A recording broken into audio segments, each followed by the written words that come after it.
Assalamualaikum warahmatullahi wabarakatuh. Kami dari kelompok 10 Civic Education, Pendidikan Bahasa Arab semester 1. Kami akan mempresentasikan makalah yang berjudul Geopolitik, Geografis, dan Otonomi Daerah. Dosen pengampu Mu'alim Andri Hidayatullah, MPD. Saya atas nama Rizka Hayati sebagai moderator, dengan anggota sebagai berikut. Yang pertama, Liliana, Liza Armida, Nur Sa'adah, Fahriyatul Jannah, Rahmawati, Rizka Hayati, dan yang terakhir Siti Rahmah. Kepada teman-teman, dipersilahkan untuk memperhatikan video dari kami. Untuk pemateri yang pertama, yaitu Liliana.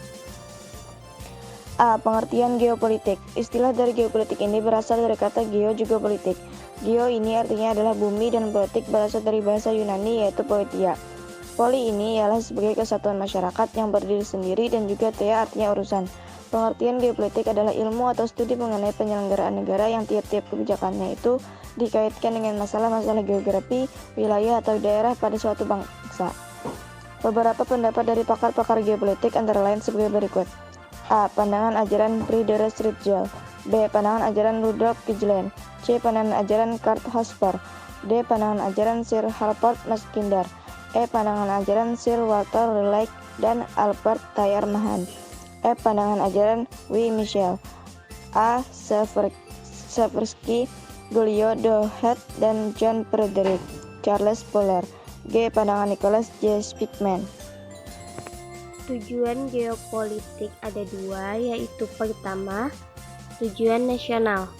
Tujuan ini dapat dilihat dalam pembukaan Undang-Undang Dasar 1945, yang mana dijelaskan bahwa tujuan dari kemerdekaan Indonesia adalah untuk dapat melindungi segenap bangsa Indonesia, serta juga seluruh tumpah darah Indonesia, juga untuk mewujudkan kesejahteraan umum, mencerdaskan kehidupan bangsa, serta juga berpartisipasi dalam melaksanakan ketertiban dunia yang dengan berdasarkan kemerdekaan, perdamaian abadi, serta juga keadilan sosial. Tujuannya yang kedua adalah untuk membawa kesatuan ke dalam semua aspek dari kedua kehidupan alam, serta juga sosial.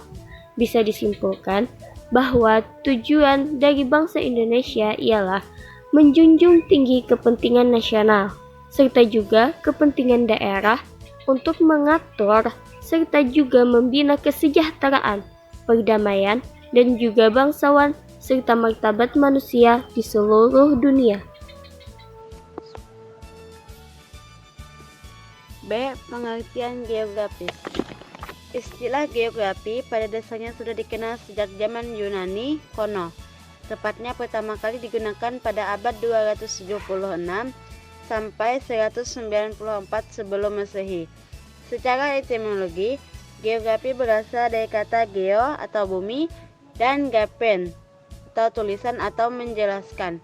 Istilah geografi tersebut pertama kali dikemukakan oleh seorang filosof asal Yunani, Eratosthenes, dengan nama Geographica, yang berarti lukisan atau tulisan mengenai bumi. Aspek geografi. Ilmu geografi memiliki dua aspek utama, yaitu aspek ilmiah dan aspek sosial. 1. Aspek ilmiah. Aspek geografi ini lebih kepada fisik bumi seperti lokasi atau suatu wilayah, bentuk permukaan bumi, unsur-unsur di permukaan bumi, sehingga dapat diketahui batas-batas wilayah dengan ciri-ciri tertentu. 2. Aspek sosial.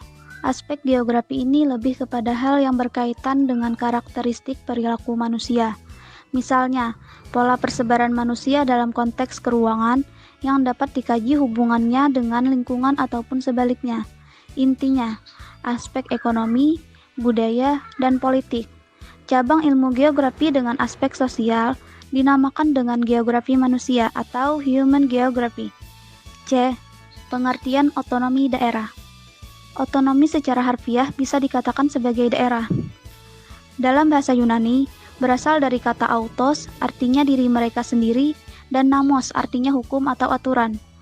Berdasarkan Undang-Undang Nomor 32 Tahun 2004, definisi otonomi daerah atau desentralisasi adalah penyerahan wewenang pemerintahan atau pemerintah pusat kepada daerah otonomi untuk mengatur dan mengurus urusan pemerintahan dalam sistem negara kesatuan Republik Indonesia. Nilai dasar otonomi daerah dalam buku Desentralisasi dan Otonomi Daerah 2007 karya Syamsuddin Haris. Otonomi daerah memiliki beberapa nilai dasar yaitu 1. Kebebasan, 2. Partisipasi, 3. Efektivitas dan efisiensi.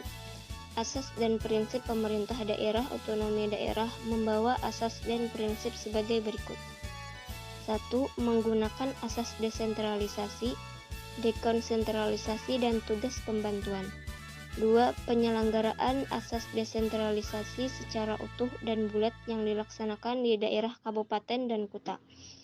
3. Asas tugas pembantuan yang dapat dilaksanakan di daerah provinsi, kabupaten, kota, dan desa. Tujuan otonomi daerah. Terdapat beberapa tujuan pemberian otonomi daerah, diantaranya 1. Distribusi regional yang merata dan adil. 2. Peningkatan terhadap pelayanan masyarakat yang semakin baik. 3. Adanya sebuah keadilan secara nasional. 4. Adanya pengembangan dalam kehidupan demokratis. 5. Menjaga hubungan yang harmonis antara pusat, daerah, dan antar daerah terhadap integritas Republik Indonesia. 6. Mendorong pemberdayaan masyarakat. 7.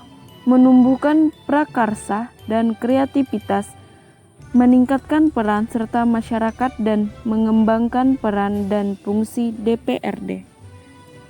Hak daerah dalam menjalankan otonomi daerah. Menurut Undang-Undang Nomor 32 Tahun 2004 Pasal 21, dalam menyelenggarakan otonomi daerah memiliki hak sebagai berikut. 1. Mengatur dan mengurus sendiri urusan pemerintahannya. 2. Memilih pimpinan daerah. 3. Mengelola aparatur daerah. 4. Mengelola kekayaan daerah. 5. Memungut pajak daerah dan retribusi daerah. 6. Mendapatkan bagi hasil dari pengelolaan sumber daya alam dan sumber daya lainnya yang berada di daerah. 7. Mendapatkan sumber-sumber pendapatan lain yang sah. 8. Mendapatkan hak lainnya yang diatur dalam peraturan perundang-undangan.